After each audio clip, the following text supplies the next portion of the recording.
माँ ग्रामदेवी मंदिर हुंडी भांगी लुटिले दुर्बृत्त। चोरंक टार्गेट रे देवादेवी मंदिर भगवान को भी छाड़ुना लुटेरा।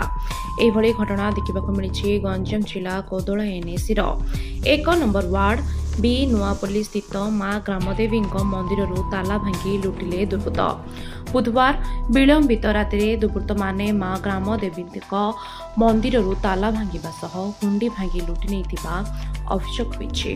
खबर पाई कोदोला पुलिस घटनास्थल में पहुंची छानबीन आरंभ करिछि। सीसीटीवी फुटेज छानबीन करी तदंत करबा आरंभ करिछि पुलिस।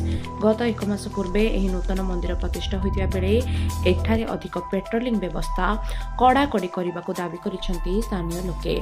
बेगुनियापड़ारू कविता नायकଙ୍କ रिपोर्ट तर्जमा न्यूज। मोर नाउ जे प्रभार खटे कोदोला एनएसी बी नुआपल्ली।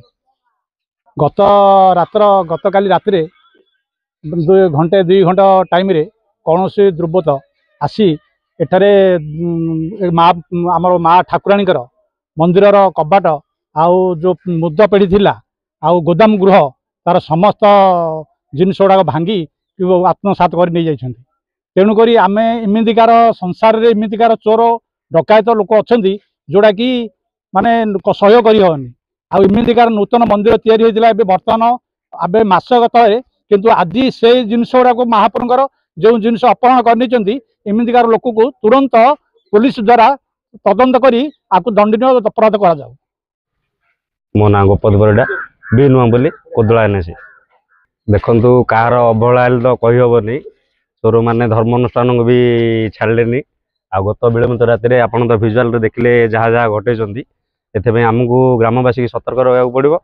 आ गोटे जिन मुझे प्रशासन को कही पेट्रोलिंग बहुत कमी जाऊँगी आमर एपटे कहीं एक नंबर वार्डटा टिके डिस्टेंस रहा कोदोला एनएस टू पेट्रोलिंगटा अंततः बढ़ा जाऊ दयाकोरी पुलिस प्रशासन गोटे अनुरोध।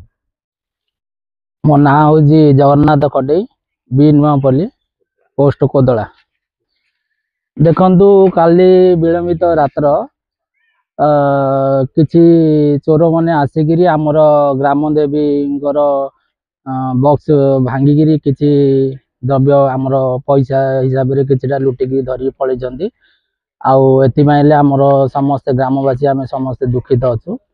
आम पुलिस भी खबर देलु पुलिस भी आसिकी तनाघना चलती। देखुं जो प्रकार लुटरा मैंने बुली बहुत क्षति कर आम न तो से पुलिस भी किछिटा आउ प्रोडक्ट आगु दि जाऊ से मैंने भी किछिटा ध्यान भी रखु कहीं ना नले आम संपूर्ण असुविधार सम्मुखीन होगा पड़े।